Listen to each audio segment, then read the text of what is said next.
And then finally 6 degrees. If we get to 6 degrees, that's about it for about over for life on Earth. Oh, look, he's drawn a nice skull and crossbones. So what's this lag that I've been hearing about? Thanks for that, Tom. So we are at 0.7 degrees. Right. We do not want to get to 2 because we'll enter runaway and end up at 6 where we're all dead. Yeah.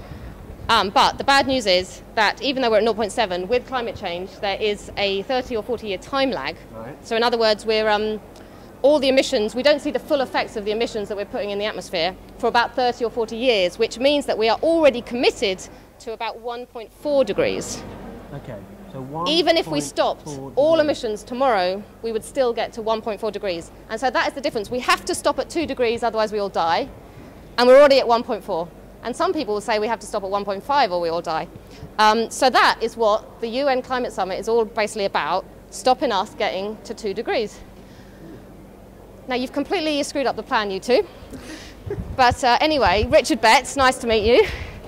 UK's top climate scientist. Hi, Fanny. Hello. Have I basically got that right? Would I pass my GCSE climate change? You would do. I mean, you've compressed my entire scientific career into about 1 minute there. I mean, we have to say we don't know when runaway climate change would actually happen, but it makes sense that the lower you can keep global warming, the better. And of course, we're talking about all these massive impacts like Africa being uninhabitable and all that sort of thing that are going to be happening in the future. But as we all know, just living our ordinary lives, there's all sorts of climate change impacts already happening. And we are now going to go to a video which was actually recorded for our global premiere of our film in New York. And Greenpeace very kindly spent 5 days hiking up into the Himalayan glaciers with the world famous film director Shekhar Kapur, who directed Elizabeth, to speak live to 1 million people in 63 countries as part of our global premiere. Hi, this is Shekhar Kapur. We've got here through a lot of mudslides, unseasonal rainfalls, which are all part of global warming, but here we are. We're standing here at Rohtang Pass, and I have to tell you, this used to be iced over. I was here as a kid, and all used to be iced over, and if I do this, I can hear rock. There is no more ice here. On my left here is a glacier that you can see. We're looking at the Lahaul Valley, and right down there where you see the valley used to be a complete glacier. It's all retreated. It's gone right back here, gone back into the mountains, and we can't see it anymore. And this is happening to all the Himalayan glaciers all over the Himalayas. Now, you have to remember that the Himalayan glaciers, they feed all the rivers that go to China, they go to India, they go to Pakistan, and they provide sustenance and water to 1.3 billion people.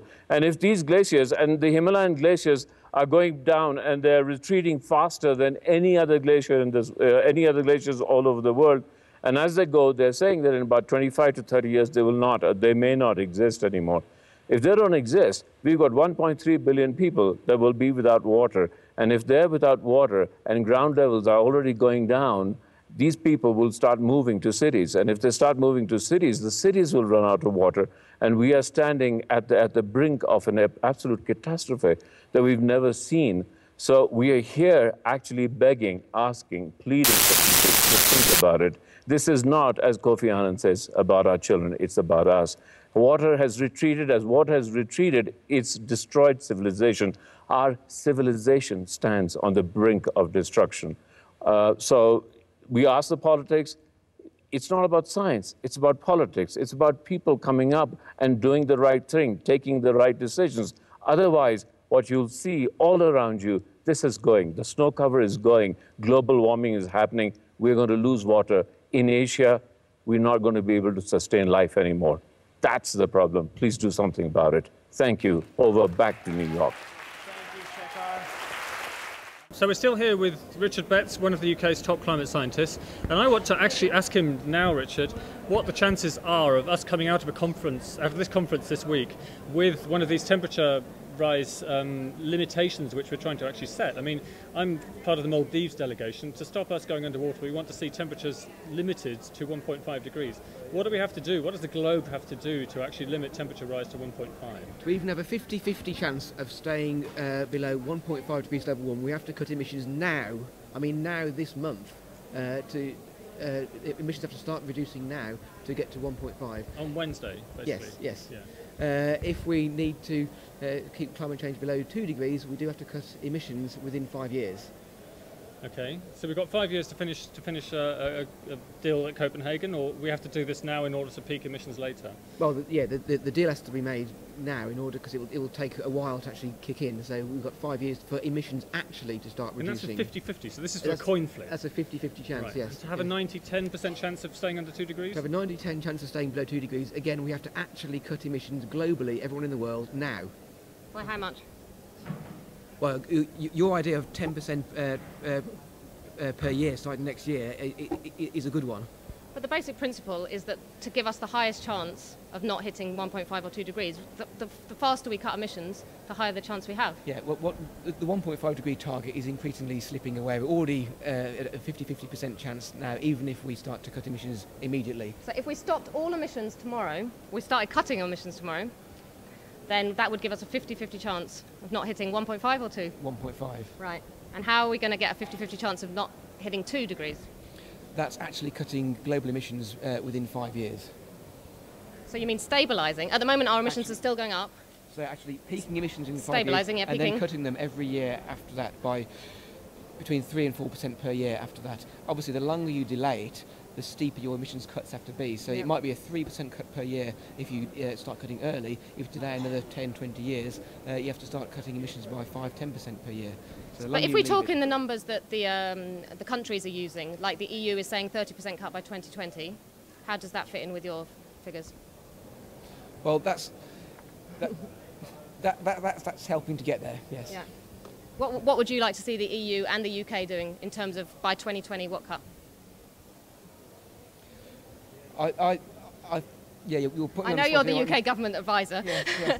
but tell us, to give us the highest possible chance of success, survival, what cuts would you like to see by 2020 for all the rich world?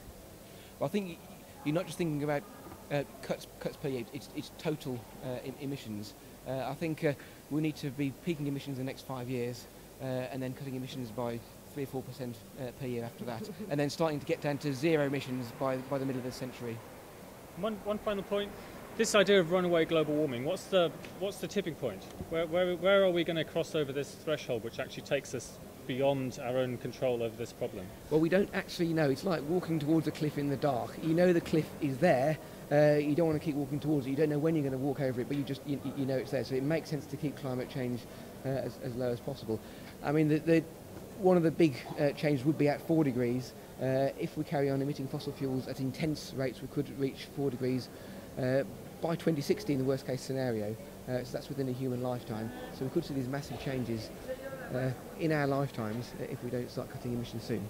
I just want to say about our film that the Age of Stupid shows this scenario happening in the future, and Mark and I actually, because your figures were not out yet, but Mark and I sat in his shed in his garden and we were looking at the figures and we projected when we thought we would hit 4 degrees for the film, and we came up with 2060, and then a year later you came out with the official figures which said you were going to hit 4 degrees in 2060. Oh yeah, Mark. High five.